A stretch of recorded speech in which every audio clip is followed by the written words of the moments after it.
Olá, seja bem-vindo, seja bem-vinda ao Arena IE. Eu sou Alessandra Gonzaga Eu sou Marcelo do Carmo. e hoje a gente vai falar de assertividade. Esse tema é fantástico, né, Mar? Até vou tirar os óculos para te enxergar melhor, que eu peguei os óculos só de leitura. Assertividade ou duela quem duela? Como é que é? O assertividade, então eu vou dar uma ideia assim do que a gente quer dizer com esse termo, né? Na escola do Texas, nossos queridos professores lá do EITRI, do Instituto de Pesquisa e Desenvolvimento de Inteligência Emocional da Universidade do Texas, a assertividade, do ponto de vista emocional, ela fica no centro de dois opostos. Num lado do espectro eu tenho extremo medo de responder para alguém, então eu sou submisso. Eles chamam de deferência, né? E isso, a deferência, eu posso ser permissivo também, eu posso deixar as pessoas me atropelarem. E no outra ponta desse espectro, no final desse espectro, eu tenho uma resposta agressiva, uma resposta em que a minha raiva ganha, e não meu medo, e aí eu patrolo as pessoas. Então, se eu estou no meio do caminho, se eu não estou nem com raiva, se eu não estou com medo, se eu não tenho esses sentimentos da resposta luta-fuga ativados em mim, eu tenho condições de ter uma resposta assertiva. Eu vejo a assertividade assim como a expressão da congruência com as suas crenças e valores, né? Legal. Porque se você se submete a alguma coisa que você não acredita ou que você não quer fazer, você não está sendo íntegro, né, você consigo mesmo.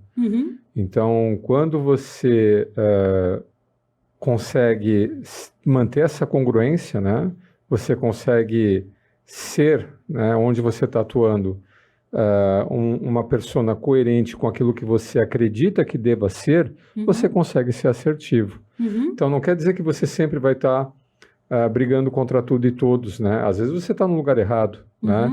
Então, é muito difícil você ser assertivo onde...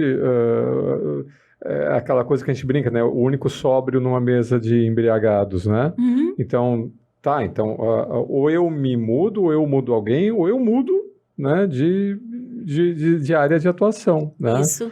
Porque o mais importante da assertividade é essa capacidade da gente ser coerente, íntegro, ético, né? Mas basicamente ser fiel, né, às nossas crenças e valores. Isso, daí que eles dizem, e aí que eles dizem que assertividade é eu ir na direção, sim, dos meus interesses, conhecer os meus valores, como tu diz, e conseguir explanar na minha fala, conseguir defender esses valores, mas é claro que eu também preciso considerar o tempo do outro.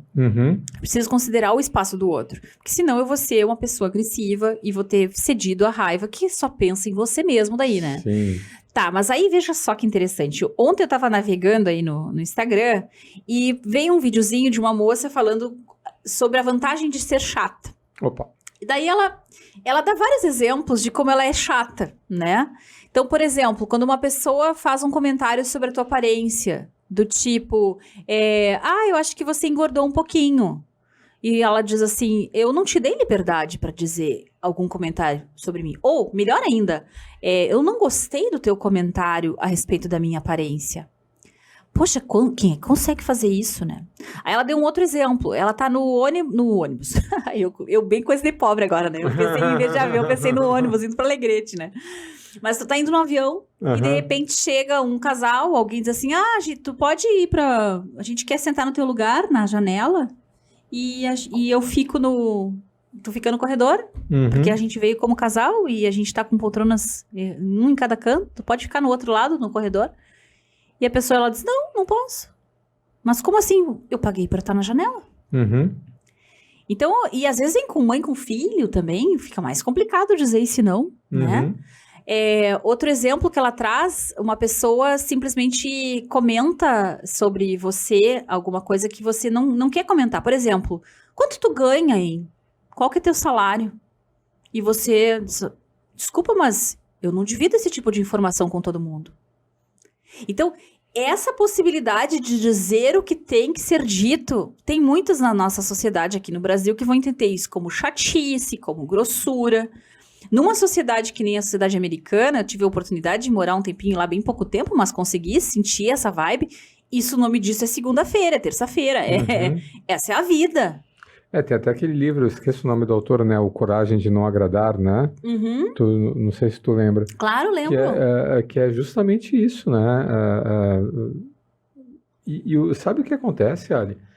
A gente é muito suscetível a esse tipo de intervenção Uhum. e nos pegam de guarda baixa, né? E as pessoas largam, assim, uma informação pra ti. Eu não gostei desse cabelo em ti. Cara, eu não perguntei.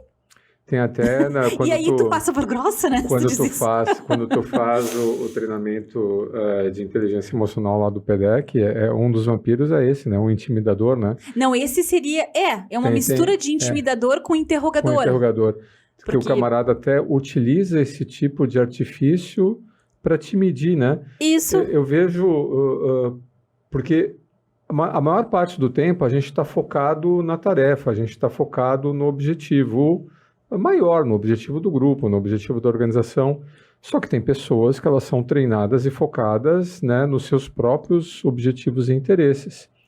Então, assim como um tubarão, né, que ele está percebendo lá uma presa potencial, ele não sai mordendo a presa, ele primeiro dá uma narigada na presa, sabia disso? Não sabia. O tubarão, ele não morde de primeira. Ele né? dá uma testada do tamanho da resistência. Vê o que acontece ali, o que é, o que não é, né? E conforme essa testada, ele vem.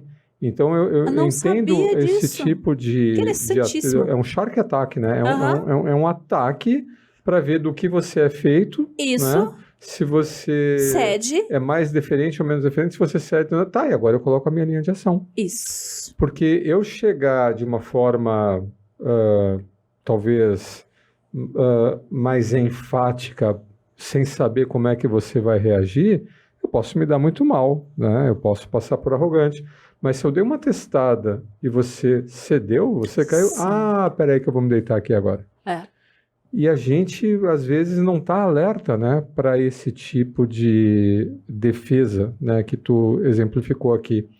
Então, o nosso grau de conscienciosidade, de awareness, né, para essas interações, principalmente quando é a primeira vez que a gente interage com alguém, né, ou aqueles ataques que acontecem nos não lugares, né? Ou perto da hora do almoço, perto da hora da saída. Ou mesmo num restaurante, tu chega num lugar e alguém diz pra ti, experimenta essa costelinha de porco aqui.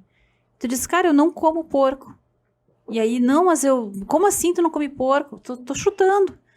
Então as pessoas têm que ter o direito de ter o seu gosto, o seu valor, e de fazer essa defesa sem se sentirem arrogantes, chatas, por conta disso. E a gente também tem que preservar o espaço do outro. A gente confunde muitas vezes, até mesmo uma amizade, com permissividade para dizer as coisas. Mas eu só tô dizendo a verdade. Só que se a verdade não foi solicitada, você tá sendo invasivo, você tá sendo agressivo, por você tá expondo uma coisa que essa pessoa não necessariamente quer expor. Né? Sim. Sabe que eu estava lembrando, a gente estava até vindo para cá, eu estava comentando do Dialogue, né? Do William Isaacs, né, que ele fala sobre os caminhos que a gente tem nas organizações de dialogando, né, chegarmos a um consenso sobre algum assunto, né, que a gente precisa, né, consensar qualquer que seja esse assunto. Já falamos sobre ele aqui, não sei em que episódio foi, mas já falamos. Mas eu acho que a gente não deu todo esse grau de detalhe, né? Mas... temos 3 caminhos, basicamente, né, para a gente chegar a esse consenso. O primeiro caminho, e todos eles precisam da assertividade. Né? O primeiro caminho é onde a gente vai para os porquês e não o quê. Tá, então só para eu entender. Tá. Temos 2 partes, elas estão conflitantes em alguma ideia. Tá, e a gente precisa chegar num consenso, e se eu for deferente demais, não falo o que eu penso, cedo a você... Isso. Ok, você venceu batata frita, só que não espere grandes aderências por minha parte. Eu estou simplesmente cedendo ao conflito. E não necessariamente a gente chegou numa solução ótima, né? Porque o conflito... E, aliás, só abrir um parênteses aqui. Como em organização, as pessoas não entendem conflito como um processo construtivo para a gente piramidar uma ideia, para a gente Perfeito. chegar no consenso. O conflito tem essa conotação negativa. Uhum. Tanto é que a gente fala, não, é um conflito construtivo. Nós precisamos, né, ir para um embate de ideias, né, de forma assertiva se a gente, de fato, queremos ambos estarmos comprometidos com o resultado. Uhum. Se um de nós não tiver voz, Uhum. vai ser muito difícil ter comprometimento e engajamento, né, dessa vez ou das próximas vezes que a gente tiver que interagir. Sim. Né? Porque se eu tiver que ceder, há um limite, né, para Não, e aí a pessoa diz quanto eu vou assim, ter que faz o ceder. que tu quiser. Faz o que tu quiser, não garantiu que eu entrei nesse jogo. Exatamente. E na próxima vez, ou assim que eu puder, eu caio fora. Então, o primeiro embate, né, é esse embate dos porquês. Certo. Que muito mais do que falar apenas, eu tenho que escutar ativamente seus pressupostos, os seus motivos, né? Entrar nesse âmbito de crenças e valores e motivações para a gente conseguir chegar num consenso. Uhum. Então, a gente tem que falar assertivamente, ter uma abertura para falar os porquês. É isso que eu acho um pouquinho mais complicado, né? Porque quando eu coloco na mesa os meus porquês, as minhas motivações, isso pressupõe que eu confio, né? Que eu estou abrindo aqui meu coração para ti, eu estou abrindo aqui meu modo de pensar. Eu vou até mais longe, significa que eu sei quais são os meus porquês, né? Porque nem sempre a gente sabe quais são. E eu sei que tudo que eu disser poderá ser usado contra mim, né? Sim. Então, eu entendo a dificuldade, né, de se fazer isso no mundo real. Mas digamos que haja essa abertura, essa confiança. Então, vamos lá, vamos entrar nos pressupostos. Um outro meio, né, meus pressupostos, os teus pressupostos podem estar errados, né? A gente tem vieses, né, Ali? Claro. As nossas emoções fazem com que a gente acredite numa versão ou num entendimento sobre um assunto complexo que não é aquele. Eu vou até mais longe. Se a gente tiver numa resposta de medo ou de raiva, de luta-fuga, a gente vai acabar não conseguindo ler o contexto pelos fatos. Já vamos chegar no factfulness aqui. Então, assim, quando a gente está envolvido emocionalmente a partir de uma resposta de sobrevivência, de eu preciso garantir o meu, de as pessoas estão me atacando aqui, esse tipo de raciocínio, eu não vou conseguir ter uma percepção dos porquês e de qualquer outra coisa. Eu não entro nessa conversa, eu estou defendendo argumentos. Que é o terceiro caminho, que é o caminho do debate. Tá. Então, o caminho dos dados... o primeiro, então, é ser diferente. O primeiro é a gente se abrir e compartilharmos nossos motivos. Ah, tá, os porquês, trazer os porquês. O do meio vamos aos dados. Ah, esse eu não tinha explorado contigo. Esse é o do meio, é o dos dados.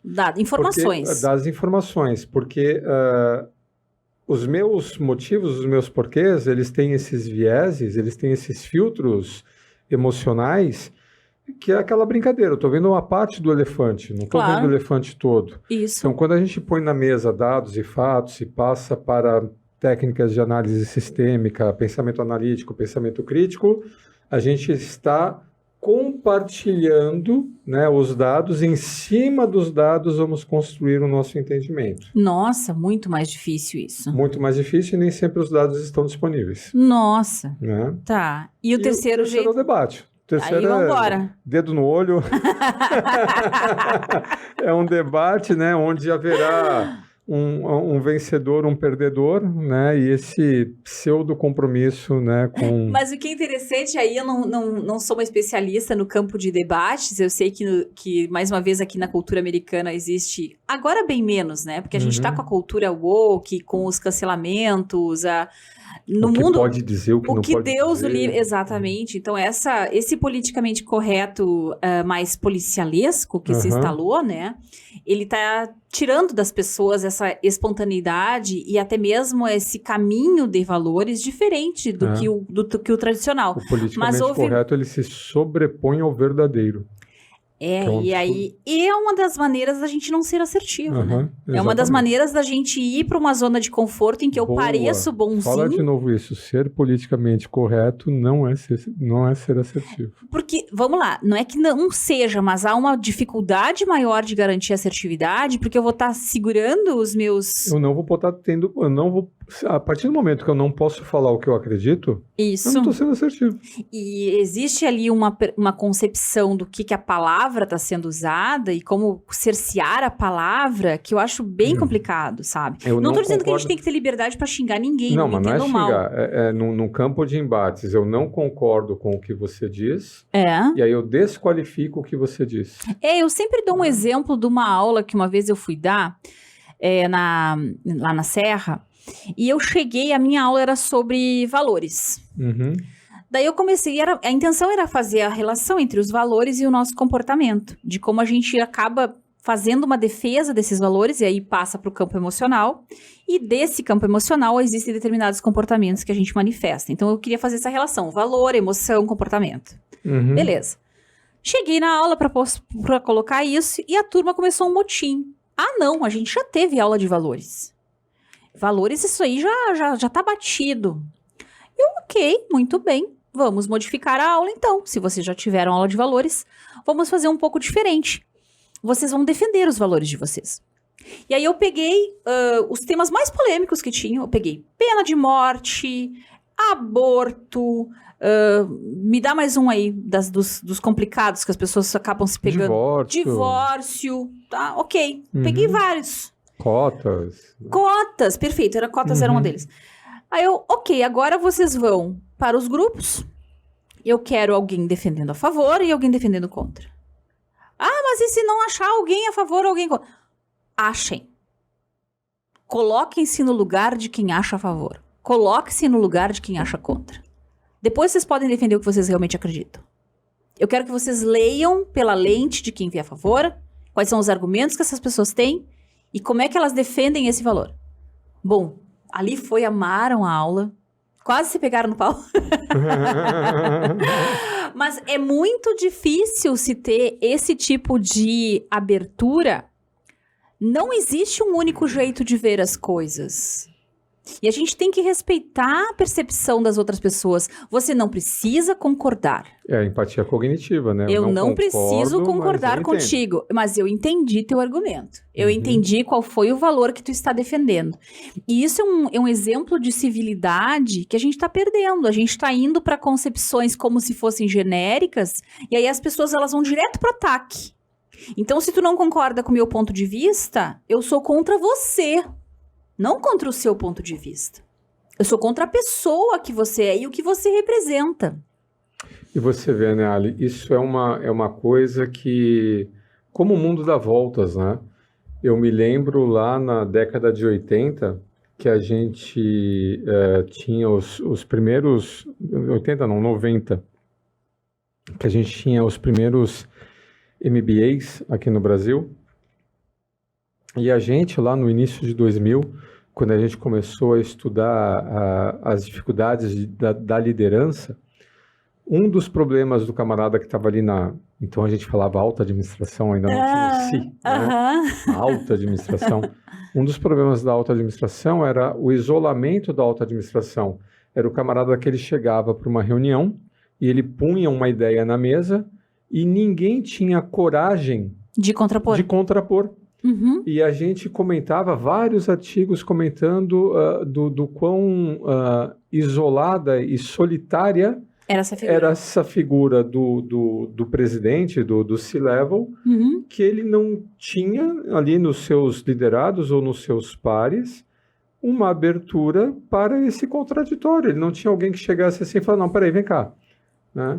Por exemplo, eu estava vindo para cá, eu estava acabando de conversar com o meu orientador, né, lá no mestrado. Eu diria para você que foi uma das reuniões assim mais legais, né, que eu tive. Eu amei esse teu tema. Tu tem que manter esse tema, Má. Porque o camarada chegou e falou, não. Foi um primeiro que chegou e me contradisse, não que brigamos, mas... Se contrapôs. Ofereceu uma ideia alternativa. Maravilhoso. Assim. Eu amei a ideia. Por que não por aqui? Porque todo mundo concorda, né? Até então, minhas experiências de orientação, nas N orientações que eu já tive na vida, foi, não, legal, você está no caminho certo. Não, é isso mesmo, vai lá. Sim, uma certa preguiça de colocar suas ideias. Uma preguiça, um medo. Não, peraí, só um pouquinho. Por que você não faz por aqui? Ou então, não concordo, sabe? É que muito, legal é que muito eu ouvi gostoso não isso. concordo. É muito legal. Que legal que você A gente você ser cresce quando a desafiado. gente não tem A que ser gente dono do mundo cresce, e das ideias do né? mundo. Eu adoro do Rick Gervais, né? Que ele tem uma das tiradas dele que ele fala assim: o quão arrogante você precisa ser para achar que nunca ninguém vai Contrapor a tua ideia. contrapor a tua ideia. É verdade. Quão arrogante você acha que todo mundo vai sempre ter que concordar com você? E que tempo que você está perdendo? Porque assim, o que eu já sei, eu já sei. É. Eu quero interagir com pessoas que agreguem, né, ao Novas que eu já visões. sei. E para agregar ao que eu já sei, como eu parto do princípio que eu posso estar errado, Uhum. quando chega alguém e fala, olha, eu acho que você está errado, não é por aí, opa, deixa eu ver esse cara aqui, Uhum. deixa eu ver essa pessoa. Se todo mundo que passar pela minha vida sempre abonar ou sempre concordar com o que eu estou falando, eu só dependo de mim mesmo para crescer. Uhum. E se eu tiver ido para o caminho errado, eu vou me jogar do precipício. Uhum. Eu quero alguém que fala, não, peraí, não vai lá não. Né? Não faz isso. Tá, Tá, mas veja que interessante que aqui a gente chegou num contraponto em que a gente começou dizendo que as pessoas têm que defender as suas fronteiras. O que é meu e o que é do outro. E eu tenho que garantir que o outro não invada o meu espaço. E agora a gente está dizendo que a gente também tem que se abrir não. à percepção do outro. Não é o que a gente... É que a gente tem que falar o que a gente está pensando. E isso vale para mim, vale para o outro. Uhum. Mas eu falar, né, o que eu estou pensando... Não quer dizer que eu não tenho que também ouvir o que o outro está pensando. Lógico. Porque se eu me dou o direito de falar, Uhum. eu também me coloco na posição de ouvir. Exatamente. Né? Porque só que eu tenho que falar. Agora, até mesmo para haver um crescimento contínuo, assim que o outro vem e contrapõe, não é que fala, eu aceitei e me calei. Não, peraí, é isso? É aquilo? É isso? É aquilo? E aí começa o diálogo. Exatamente. Que é esse fluxo de significados, né? O diálogo, o fluxo de significado, de pensamento, né? De logo. E aí a gente constrói um significado conjunto. Então, os dois precisam falar. Isso. Os dois precisam ouvir. É assim que a gente aprende, é assim que a gente forma... o que é um código de ética? Eu chegar para você e falar, olha, não gosto disso, disso, disso. E você chegar para mim, olha, mãe, eu não gosto disso, disso, disso. Tá, então o que nós dois gostamos? É isso. Então, quando a gente chega num consenso de pode, não pode, o que é certo, o que é errado, comum entre nós, a gente chega num código de ética para o nosso relacionamento, para a nossa interação, para o nosso processo, para a nossa organização, para o nosso trabalho. Mas a gente só chega num código de ética que represente essa interação, essa relação, se você puder falar, eu puder falar. Colorário. Se eu estou falando para alguém. Não adianta eu falar e você não ouvir. Então, pressupõe-se que quando eu estou falando para alguém, você está ouvindo o que eu estou falando. E vice-versa, né? E ali a gente pode dizer que só começamos esse jogo de assertividade se a gente tiver por base o tal do respeito. Uhum. Então, quando eu espero você falar para eu me colocar. Por exemplo, essa é uma das coisas mais básicas que tem. Uhum. As pessoas muitas vezes se interrompem. Aqui a gente já não tá colocando questão de sexo, né? Mas homens interrompem muito mais mulheres do que mulheres homens. Isso é estatístico, assim. Tem estudos mostrando isso. O tal do manrupting, né? Pronto. Tava demorando. Não. Mas veja, se a mulher... Eu me lembrei de uma vez num programa de rádio. A vontade que eu tinha era esganar aqueles homens. Eram 3 homens e eu não conseguia terminar as minhas frases. E lá pelas tantas eu passei por louca. Porque se o senhor me deixar terminar... assim, eu larguei no meio da fala. Então, assim, é importante que a gente consiga, como tu disse no começo, fazer a nossa voz ser ouvida. Uhum. E para isso tem que ter um mínimo de respeito. Mas o que eu gostei do que tu trouxe aqui é que, especialmente numa relação, que é diferente numa relação só de trabalho, porque no trabalho, geralmente, os códigos de ética já são dados, já são postos. As empresas já têm, se não têm, elas têm mais é que construir um sistema de valores que se diga, olha, para trabalhar aqui nesse lugar, considerando as diferentes atividades que a gente faz e o que a gente oferece para o mercado, a gente precisa desse sistema de valores. E aí, não deveria ser simplesmente uma cartilha geral de intenções, deveria ser uma coisa mais ou menos pensada em cima do que é o produto da empresa e da característica comportamental para esse produto poder ir para o mercado. Legal. Então, no trabalho, geralmente o código de ética já é dado. nas relações pessoais, ele precisa ser construído. E é impressionante como a gente pode demorar anos para fazer isso numa relação, né, mano? Sim, porque ele precisa ser construído e mantido, quer na relação, quer no ambiente de trabalho. Porque nós mudamos, o contexto muda. Isso que tu falou agora das empresas já terem seus códigos de ética, eu acho que tem muita empresa que precisa rever os seus códigos de ética e está dormindo no ponto. Um exemplo apenas, essa questão do trabalho híbrido, né, que a gente enfrentou e vem enfrentando depois da pandemia. Tinha muita empresa que tinha os códigos estabelecidos para uma situação de trabalho presencial. Exato. Aí vamos, né, para o trabalho híbrido. Aí voltamos do trabalho híbrido, mas voltamos, mas não queremos voltar. E tem gente que voltou e tem gente que ficou. E aí, por exemplo, como é que eu lido com situações que levam a percepção de injustiça? Por que ele pode trabalhar de casa e eu tenho que ficar aqui? Ou então, a gente pode ou não pode trabalhar de casa quando você está trabalhando de casa? A gente manda ou não manda o WhatsApp às 8 horas da noite quando uma ideia caiu na cabeça? O microgerenciamento, a sensação de falta de confiança e oportunismo com relação a quem está em casa. E o cara não precisa vir aqui, eu venho para cá e ele ganha a mesma coisa que eu e eu tenho todas as despesas de vir para cá e ele não tem... Sabe, isso deu uma mexida no meio de campo. Segue dando, né? A gente segue tendo que trabalhar isso nas empresas. Os continuam sem pingo por aí, né? Porque ninguém tem a coragem de assertivamente... Vamos falar sobre isso? Vamos falar sobre isso? Vamos tirar o lençol em cima do elefante que está em cima da mesa dançando tango aqui e a gente não quer olhar para ele? Né? Muito bom. Então a gente precisa falar sobre certas coisas, porque se a gente não fala assertivamente sobre certas coisas, é um efeito bola de neve, né?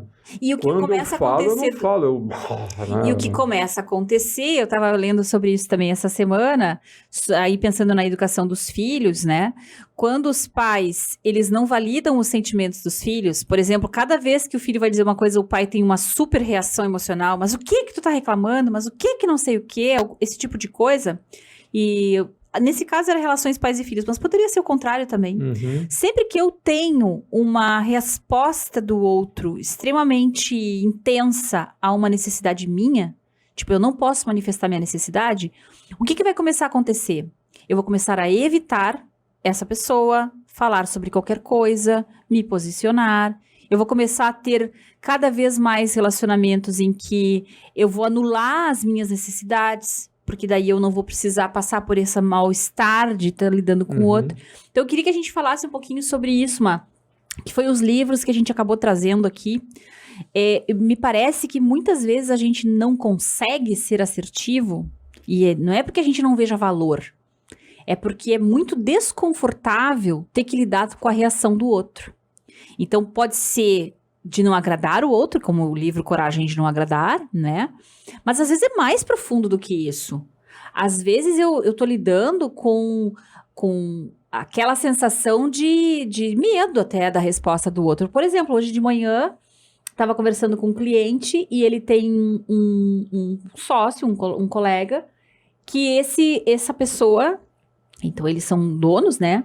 Essa pessoa, ele tem rompantes de raiva quando são trazidos alguns assuntos. E aí, ele meio que desiste, ou desistia. Agora, graças a Deus, que o coaching tá funcionando. Ele tá encarando. E por isso mesmo veio esse tema da assertividade. Ele tá encarando e tá trazendo pra pessoa, olha só, eu não gosto da tua postura, da maneira como tu te posiciona. Eu não sou contra o teu argumento. Eu não gosto da maneira como tu traz ele. Nossa, isso é uma vitória gigantesca para ele, poder fazer isso. Então, eu acho muito importante que a gente consiga também falar sobre os sentimentos. Sobre a maneira como os argumentos são postos.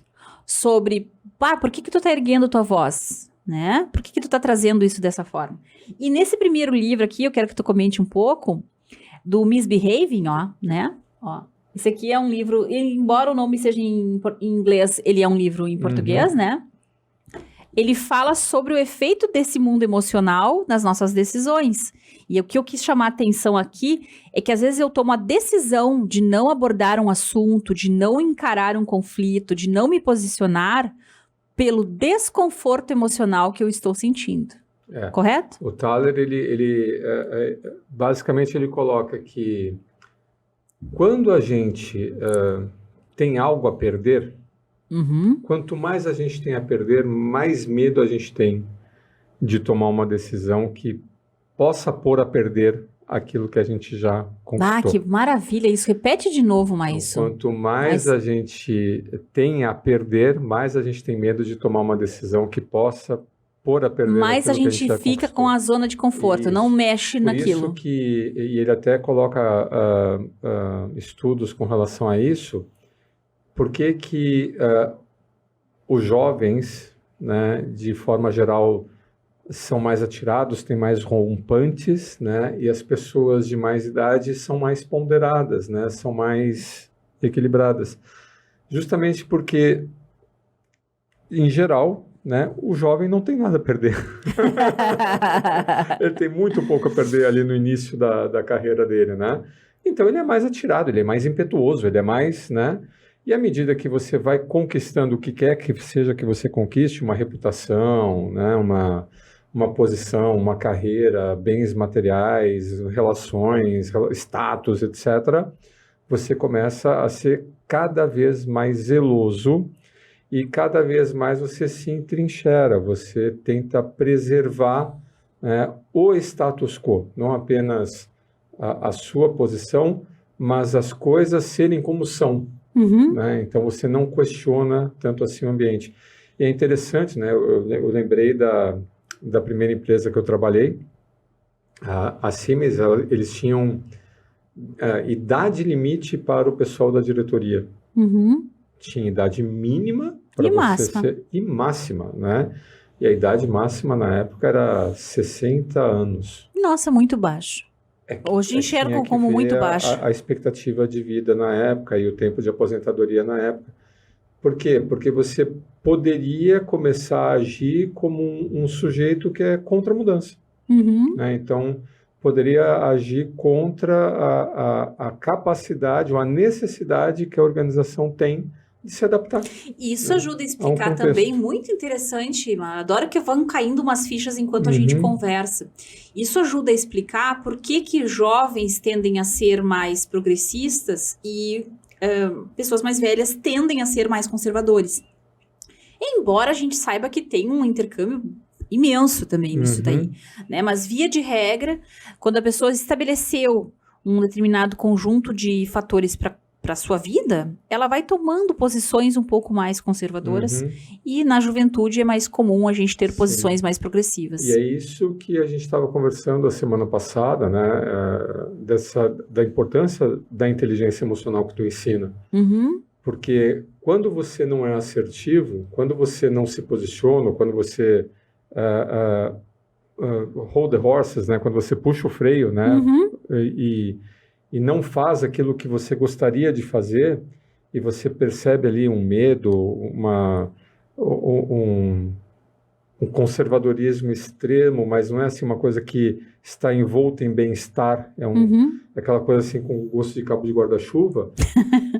O que é isso, né? É justamente essa incongruência entre o que você acredita e o que você está fazendo. Certo. Né? Porque quando o que você acredita e o que você está fazendo gera uma incongruência, que a gente chama de falta de assertividade, você pode até não falar o que você gostaria de falar, você pode até não se posicionar mas a emoção, ela acontece, porque a incongruência existe. Então, eu não tenho coragem de falar, mas a minha reação emocional para uma pessoa treinada em perceber essas reações emocionais vai ser percebida. Claro. Tu mesmo fala, né, que a inteligência emocional é aquela arte de conseguir ouvir e ver o que não está sendo dito, né, o que não está sendo... Né, o Drucker chamava isso de comunicação, o princípio da própria comunicação. Essa troca acontecer, né? É ouvir o que não está sendo dito, né? E 80% dessa comunicação é não verbal, é emocional. Então, você consegue perceber que, opa, tem alguma coisa de errado aqui, tem alguma coisa incoerente aí. Agora, como é que você vai usar isso, né? Muito interessante. Não necessariamente você vai usar isso para o bem. Se você está bem intencionado e você percebe essa incongruência, você pode ser um facilitador dessa pessoa. Vem cá, fulano, tu falou A, mas eu estou vendo que você não está confortável com o A. Uhum. Será que você não gostaria de dizer B, né? Então eu posso facilitar, né, a tua assertividade. Eu posso me Eu colocar. tenho sentido exatamente o contrário, mas tão lindo se a gente puder facilitar a assertividade das pessoas, porque isso mostra um nível de escuta fantástico, Que é né? o teu trabalho de mentor e de coaching. Tá, mas isso é o que a gente faz para viver. A gente não deixa as pessoas comentarem coisas que não estejam altamente claro para nós, esteja muito cristalino o que elas quiseram dizer. E uma das coisas quando a gente está na sessão da mentoria, do coaching, é de, peraí, eu não compreendi o que tu quis dizer com isso. Me explica melhor. Não, aí você vai ter as técnicas, né? Porque assim como você, no trabalho de mentor, no trabalho de coach, né? Você tem que... As pessoas esperam isso de você. Um líder, né, também deveria propiciar esse ambiente, né, de escuta e de confiança para o seu liderado. O problema é que eu não posso forçar a pessoa a se sentir bem. Uhum. Lembra que a gente estava estudando a importância da empatia? Porque quando eu tenho a tal empatia cognitiva, eu percebo isso sem ter que te jogar contra a parede. Uhum. Né? Aquela caricatura, né, que a gente vê às vezes nos memes, né? O que você tem que se ter com esse cara? Fala. Não, mas você vai falar. Aí sai o Godzilla, né? Porque tanto de você cutucar, aparece o Godzilla. Né? Tinha uma humorista que tinha um bordão, esqueço o nome dela, ela é maravilhosa, ela era uma comediante brasileira, e ela tinha um bordão no Zorra, que ela cutucava as pessoas, ela perguntava, mas como é que tá, por exemplo, como é que tá minha roupa? Aí a pessoa diz, tá ótima. Ela diz, não, me fala a verdade, como é que tá minha roupa? Aí a pessoa, tá, então já que tu me perguntou, eu acho que tu usou muito vermelho, eu colocaria alguma coisa menos vermelha. Ela, eu te conheço pra te estar me dizendo isso da minha roupa? Então ela fazia as pessoas terem que dizer a verdade, e aí ela dava ali em cima. Eu vi um... Ela penalizava. Eu vi um meme esses dias, né? A esposa chega pro marido, né? E fala assim, você gostou da cor da minha unha? Tipo isso. E aí ele fala assim, você quer a minha opinião ou você quer a opinião de marido? Que bonitinho. Ele tentando saber em que solo ele estava pisando. Em que solo? Você quer minha opinião ou quer a opinião de marido? Mas como assim opinião de marido? Por que isso? De novo, você quer minha opinião ou você quer a opinião de marido? Você quer minha opinião ou você quer a minha opinião de marido? Aí ela fala, tá, opinião de marido. Não, tá linda a tua unha. Maria Clara Gueiros é o nome dela, tá, Maria Clara. Aí a mulher fala assim, opinião de marido. Não, tá linda a tua unha. Obrigado. Ela fica assim. Tá, aí... Tá, fala a tua opinião. Eu não tô nem aí com a cor da tua unha. E esse personagem da Maria Clara, ele era muito isso. Ele tentava, a personagem tentava conseguir uma resposta assertiva, mas não conseguia lidar com isso. Então a gente também tem que estar pronto para o que a gente está provocando nas pessoas, né? A gente pode ter uma intenção, eu vou aguentar, vou treinar o que eu ouvi lá no Arena IE e vou pedir para as pessoas me darem a opinião delas. Então lide com as consequências. Então pega no lidar com as consequências, né? Porque não é só o que atrapalha a gente, né? Não é só a minha opinião e a tua opinião. É a opinião que você projeta em mim. Porque às vezes eu fico... esse é o pior dos caminhos, né? O que será que a Alessandra pensa? Isso. Eu não vou perguntar para ela. Eu tenho medo de perguntar para ela. Mas eu ter medo de perguntar para ela não quer dizer que eu não fechei essa gestalt na minha cabeça. Eu formo na minha cabeça o que a Alessandra pensa. Então, eu fiquei com medo de perguntar, eu fiquei com medo de falar, eu não fui assertivo, eu não permiti essa comunicação, né, num nível de maior abertura e transparência, mas não quer dizer porque eu não perguntei para ti, eu não tenho certeza absoluta do que você acha. Tanto eu formei certeza e falei, não adianta nem perguntar para ela porque ela pensa isso. E pode estar completamente, diametralmente oposto, né, ao que você acha. Eu acho que esse é o principal problema da gente não ser aberto. A gente começa a agir com pressupostos que... aí, lá, um belo dia, eu falo, Alessandra, mas por que você não era... Você era contra isso? Mas quem disse que eu era contra? Mas quem disse... eu projeto, não é porque você não Eu me falou que eu não completo a projetei. lacuna da informação emocional que eu não vou projetar obtive. a lacuna com o meu filtro, com a minha crença, com o meu valor, com o que eu achei. Isso é a Isso. pior coisa do mundo. E é um princípio que pode facilitar várias crenças limitantes e, inclusive, a tão falada síndrome de impostor. Uhum. Porque se eu não me abro a ouvir diferentes perspectivas e visões sobre o que eu estou falando e fazendo, eu começo a criar castelinhos no mundo, na minha cabeça, como tu tá dizendo, eu crio lugares imaginários que eu deva pertencer, mas eu crio lugares tão virtuosos e tão perfeitos que eu não consigo atingir. Ou eu me saboto criando vieses de confirmação negativa. E aí eu vou me sabotando. Não, mas vamos pegar o primeiro caso, que eu acho que é muito comum de acontecer nas empresas, em que as pessoas elas criam expectativas tão elevadas do que elas devem representar para os outros, que elas ficam sempre devendo para essas expectativas. E isso promove nelas essa sensação de eu não sou bom o suficiente. Uhum. Você não é bom o suficiente para o tamanho da régua que você mesmo criou para esse determinado trabalho e para a expectativa que você tem em relação à percepção do outro. É o problema do perfeccionismo que a gente já discutiu aqui outro dia também. Outro dia também. Então, eu acho muito interessante porque a tua falha na assertividade provoca num curto prazo uma dificuldade de ser vulnerável, no sentido de receber informações que são desagradáveis, mas que podem favorecer o meu crescimento. E isso vai criando em mim castelinhos para eu atingir lugares fantásticos que eu não consigo dar conta. E aí eu fico criando em mim sensação de impotência, de insuficiência, de não consigo. E aí eu fico entre dois extremos. Eu posso ser um dia a última bolacha do pacote, porque eu tô com aquela potência de me sentir que eu consegui o que eu me coloquei, mas no primeiro erro que eu fizer, na primeira decepção que eu tiver, eu vou lá e sou um vice-treco de subcoisa. E agora eu não presto mais pra nada. Sim. Então eu posso criar uma polaridade interna de suficiência ou de insuficiência porque eu não tenho o balizador do outro. Eu não tenho essa abertura a receber a realidade a partir dos olhos do outro. Que é a regulação social, né? Nós somos seres sociais e nós somos lá o Homo sapiens sapiens, né? Porque a gente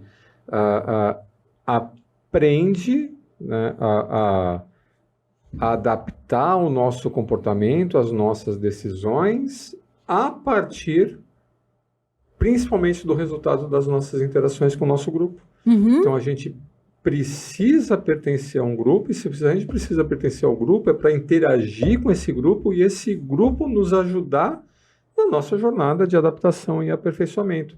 Quando a gente se isola desse grupo ou tem medo de interagir com esse grupo, a gente está perdendo, a gente está deixando de exercer a nossa capacidade plena, né, de aprendizado e adaptação. Eu preciso, maravilhoso isso. Né, dessa interação para aprender. E a gente tem medo, né, dessa interação. Me lembrei de uma coisa agora que é meio engraçada. Mas eu tenho uma colega que ela é dona de pet, de casa de pet. E daí ela diz que sempre que chega um cachorro novo na matilha, porque eles fazem daycare de cachorro, como se fosse escolinha. Eles chegam com mochilinha e tudo, assim, né? Dos ossinhos, dos brinquedos e tal. Os novos filhos. Os novos filhos. E aí, ela diz que quando chega um aluno, entre aspas, novo na escolinha, ele tem que deixar todo mundo tirar o rabo dele. É a prova de fogo. Senão ele não consegue interagir com ninguém. Eles se medem. Sim. Então, eu achei maravilhoso isso. Claro que, graças a Deus, não é essa a nossa forma de saber, né? Que a gente não se mede de cima a baixo. A gente né? também se mede. E eu adorei o exemplo que tu trouxe do shark, tubarão. do tubarão, porque a gente também, na hora de defender os argumentos, numa mesa de negociação, num projeto, num trabalho que a gente vai fazer em grupo, a gente precisa conseguir dizer o que a gente pensa, senão a gente vai começar a não interagir. A não brincar mais. Como é que eu posso falar isso? Olha, a gente não pode ter medo de emoções negativas. Isso, esse é o ponto, né? Outro dia eu estava refletindo, e aí tu pode colocar a tua opinião também, mas para mim, a emoção negativa, ela é muito eficaz nesse aprendizado e nessa mudança de comportamento. Porque quando você está bem, está tudo bem. Uhum. Para que eu preciso mudar? Está tudo bem. Tá tudo bem, eu tô feliz, você tá feliz, né? Bora, vamos lá, seguimos reto. Né? Seguimos reto.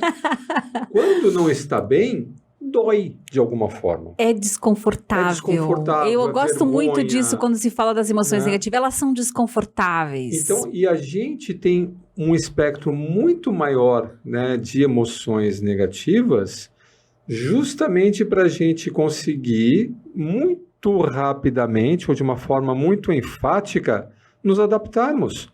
Se a gente se sentisse bem, não tendo o melhor desempenho, não estando no nosso melhor, e a desagradando as pessoas, a gente já teria deixado de existir como espécie, como grupo. É por isso que se fala de uma pessoa que simplesmente diz o que quer, sem ter noção da resposta do outro, a gente chama essa pessoa de sem noção. Porque ela não tem noção de como conduzir o seu comportamento. Ou então uma personagem que adota um caminho narcísico que simplesmente destrói, né, as críticas, né, a sua pessoa, a sua forma de agir. Uhum. Então, todo esse espectro de emoções negativas, eu acho que é uma forma que a seleção natural da nossa espécie encontrou de nos adaptarmos, da gente tirar o melhor dessa regulação social. Porque a emoção negativa ela é tão desconfortável que ou eu mudo, né? Ou eu mudo a forma com que eu acredito que as coisas devam ser, ou eu mudo de grupo, né? Uhum. Mas é um agente de mudança, é uma ferramenta de mudança. E quando a gente tem medo de falar, a gente tem medo de interagir, a gente tem medo de contraditório, a consequência final é a gente deixar de aproveitar uma oportunidade de reflexão, de aprendizado, de melhoria coletiva. Nossa, isso me faz pensar numa outra coisa aqui, de que a gente pode perder essa calibração das emoções negativas quando a gente está tomada de emoções negativas não trabalhadas. O que eu quero dizer? Se tu tem muitos temas de casa, muitas áreas na tua vida que são desconfortáveis, muitas interações que não são saudáveis, você não sabe por onde começar. Porque você está contaminado com emoções negativas que não são daquela interação, é de outra interação. Tu não está conseguindo usar o teu material negativo para poder gerar mudança. Aí sobrecarregado. Você está sobrecarregado. Então, quando a gente está cansado, quando a gente está estressado, quando a gente está ansioso, quando a gente está frustrado, a gente olha tudo com desgosto. E daí tu não consegue ter essa energia de, peraí, eu consigo mudar. Eu consigo, apesar deste desconforto, ter uma postura diferente. E daí que vem o valor de um processo de mentoria. Estava conversando sobre isso hoje. O valor do processo de mentoria é que ele te provoca a entrar em contato com o que tu tem negativo, mas também a selecionar o que efetivamente é material de mudança. O que é simplesmente um desconforto por outras coisas da minha vida, por um momento que eu estou vivendo, por uma circunstância existencial, e o que de fato é um material de desenvolvimento, aonde eu posso colocar as minhas fichas de aqui eu quero mudar. Quais comportamentos merecem a minha atenção, o meu olhar, para eu conseguir ser mais assertivo, né? Então, é muito interessante a gente tentar peneirar um pouquinho, afinal de contas, das tantas possibilidades de interação, o que merece o nosso destaque. Né? Por isso que, se tu tá numa situação dessa, né, o mundo é contra todos, né? Não adianta encarar uma de Dom Quixote, né? E sair atacando todo mundo. E aí se torna aquela pessoa de novo agressiva. Enxergando inimigos onde eles realmente não estão, né? Então, a primeira coisa, vai dormir. Vai dormir. Acorda. Né? E eu gosto muito da noção de tal. O que eu posso fazer hoje? Né? Então, para eu ter liberdade de ação hoje, os dois movimentos, né, Ali? Eu preciso, de alguma forma, fazer as pazes com o meu passado. Isso. Porque eu não vou conseguir ir adiante enquanto eu tiver essa sensação de ser puxado ou estar dragado pelo alguma coisa, alguma culpa, algum erro, né, que já aconteceu e já fui, né? Então eu preciso fazer o luto, né, dessa perda ou desse erro, dessa situação, né, que eu fico preso a essa situação lá no passado e isso tira as minhas energias de seguir em frente. Então, primeiro fazer as pazes com o passado e ao seguir em frente, para que lado que eu vou? Tem que ter uma meta, tem que ter um direcionador de conduta. Um direcionador. Eu sei que você tem N coisas... No mínimo, numa tentativa mais humanista ou rogeriana, a gente poderia dizer, onde você quer chegar como pessoa? Qual é o teu eu ideal? Isso. Qual é a conduta ideal para essa situação? Tá, e ao definir o seu eu ideal, qual que é o primeiro passo? Isso. Porque o eu ideal, às vezes, ele está muito distante. Está muito lá na nuvem, né? E o teu eu ideal, não o eu ideal de outras pessoas. De outras pessoas, da timeline, da rede, do que quer que seja. Qual que é o teu eu então, ideal? Resumindo isso que ele está dizendo... é esse, tá. Então, agora eu vou mobilizar minhas então energias. aqui, ó, se a gente já colocando na prática, né? Se eu quero trazer para mim uma vida mais assertiva, eu preciso olhar para as coisas que são desconfortáveis para mim e eu só tenho duas possibilidades. Ou eu vou aprender com isso, são coisas que eu não quero mais fazer, ou que eu não tenho mais nenhuma ação, eu não tenho nada que eu possa fazer, já aconteceu, e aí eu só vou tirar disso um processo de aprendizado. Ou isso vai gerar um movimento de mudança e vai gerar uma ação. Se não me gera nem aprendizado e nem possibilidade de ação e mudança, então isso é tóxico. Então isso daí não está me ajudando a ser uma pessoa melhor, a me posicionar, a ser alguém no mundo. Só está gerando ressentimento, aflição, ruminação. E outras emoções aflitivas que atrapalham o meu julgamento e atrapalham a minha ação. Sim. Muito legal, adorei essa reflexão. E agora faltam 7 minutos, vamos chamar o nosso patrocinador? Vamos lá. Então vamos lá, o pessoal do Senex aí. Nascemos há mais de 3 décadas com um ideal e ele nunca foi tão verdadeiro e atual. Aprender a aprender, desaprender e reaprender com excelência. Nossa excelência é sobre despertar e viver máximos potenciais. O comportamento está sempre no centro de tudo que foi feito ou deixado de fazer. Resultados são consequências disso. Ser constante, assumir protagonismo e se manter relevante. E o sentimento é que estamos sempre só começando. Muito bem, e aí a gente está pensando aqui como é que a gente vai amarrar esse tema todo da assertividade, e eu queria voltar para os princípios de comunicação empática assertiva, porque a gente tem muitos treinamentos de gestão de conflitos, de comunicação empática assertiva, é algo que a gente já vem falando há um bom tempo. A comunicação empática assertiva, ela considera, portanto, o que o outro sente, por isso ela é empática, porque eu consegui estabelecer uma ponte entre a tua necessidade e o que eu estou tentando aqui captar, né? Então, eu consegui te ler, digamos assim. E eu também tenho coisas a dizer e que eu vou me posicionar a respeito disso. Portanto, a assertividade está aqui presente. Isso que me incomoda nesses treinamentos que a gente vê por aí, Ali. Tá. Parece que é só você ter a coragem de dizer. Isso. E comunicação é mais do que dizer, né?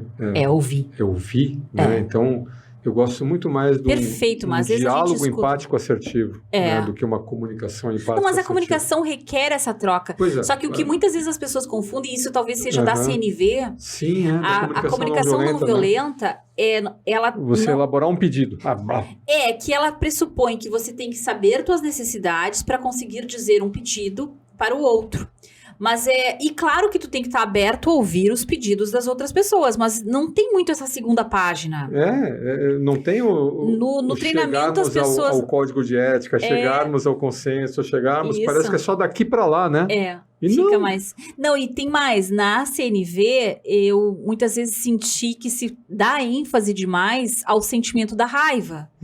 Então, a como não querer te esganar, como não sair dizendo umas verdades para ti, não matar o coleguinha, e simplesmente como trabalhar a sua raiva. Quando, na verdade, eu tô trabalhando também o meu medo e a minha tristeza, a minha frustração. Eu tô trabalhando coisas numa comunicação, mesmo quando não há ação e quando não tenho clareza do meu pedido. Porque nem sempre eu tenho clareza do que eu quero. Nem sempre, coisa boa quando eu sei o que te pedir. Mas muitas vezes a gente vai precisar conversar para eu entender o que eu preciso.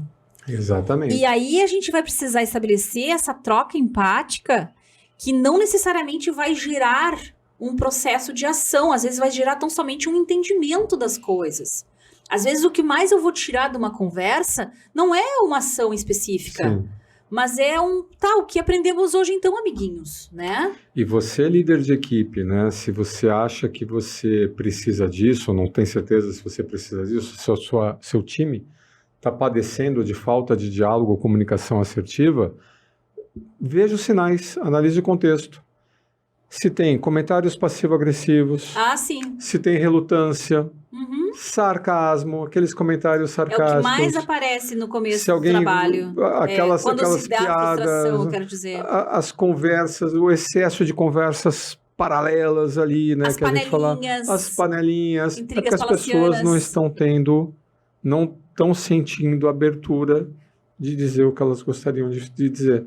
Então, se você percebe esses sinais, né, esses marcadores, né, de comportamento, opa, tem algo de podre aí no reino da Dinamarca, né, Ali? E como começar a mexer nisso sem melindrar as pessoas é muito importante. Sem Pra despertar o não Godzilla. parecer essa história daí da personagem do humor. Aham. Não, mas fala a verdade. Aí quando tu diz, peraí, mas eu te conheço? Aham. Então tem muita empresa que faz isso também. Sim. Tem empresa que diz assim, me fala a tua opinião, escreve aqui na pesquisa de clima, tá anônima. Coloca aqui tudo o que tu quiser Não, a pior sobre o teu coisa. gestor. E aí não há ação em cima disso. Porque daí as pessoas, não, peraí, cadê os nossos valores? Por que as pessoas não estão respeitando os nossos valores? Não, e a pior coisa, Oh. o pessoal faz algum tipo de treinamento, né, para promover uma integração. Aham. Quando a gente está num ambiente corporativo, a gente está insatisfeito, mas a gente está se segurando. Tá todo mundo bonitinho ali pra É manter igual você vai num velório e você não vai contar piada no velório. Você fala, não, aqui é um velório. Aqui então, eu tenho que me então eu tô me conter. contendo. Ah, não, tira os caras e vamos levar os caras fazer... E diz pra eles falarem à Crafting. vontade. Leva os caras para cozinhar, leva os caras com o objetivo de integrar. Isso, Máscaras cairão isso. e as pessoas vão dizer coisas que elas habitualmente não dizem. Vai escapar.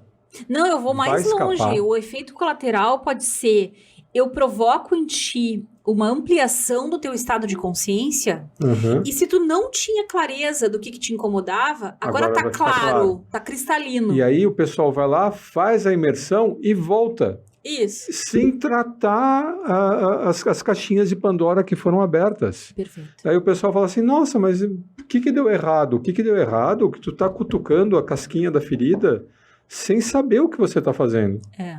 Então, muito cuidado com jornadas de interação ou vivências, né? Uhum. Que tem esse objetivo de promover a integração sem o salva-vidas ou sem um adulto responsável que Que é saiba o o que está facilitador fazendo, sem um com facilitador com experiência. experiência em comportamento organizacional conduzindo o trabalho. Assim, me dá calafrios na espinha quando eu vejo as pessoas falando, a gente vai fazer tal coisa. Nossa, estão nas Que minhas medo. orações. Que medo. Porque daí as pessoas tentam apenas liberar as emoções negativas, como se fosse um grande... Uma catarse, Uma né? catarse, e agora a gente consegue, tudo pode acontecer, porque entra de novo o pensamento mágico, muitas vezes é Uhum. comum vir um pensamento mágico, e não se trabalha nem a raiz da emoção negativa, e nem como eu driblo ela, entendo o que ela tem a me E as dizer, pessoas, para poder me comunicar. E as pessoas voltam ressentidas, né, sem lidar, sem saber lidar, né, com o que foi dito, com o que foi exposto de forma adequada. Então, cuidado, né, Muito bem. como você vai endereçar essa situação. Pronto, e aí o recado final que a gente dá, gente, eu adorei esse nosso episódio, quero inclusive poder falar mais sobre isso, vamos ver se eu consigo fazer um resumo disso, Má, porque eu adorei essa nossa conversa. Eu tenho sentido demais essa dificuldade de saber o que é assertividade e de promover a assertividade nas empresas. Então, fica a dica aqui para quem ouviu ou quem tiver tido aí algum insight, traz para nós. A Isso. gente quer saber se teve valores para ti. Queremos praticar também a nossa escuta aqui para podermos ser continuamente assertivos aqui no Arena IE. Sejam assertivos nos comentários. Isso aí. Então tá, pessoal. Um abraço, gente. Até o próximo Arena IE. Obrigado.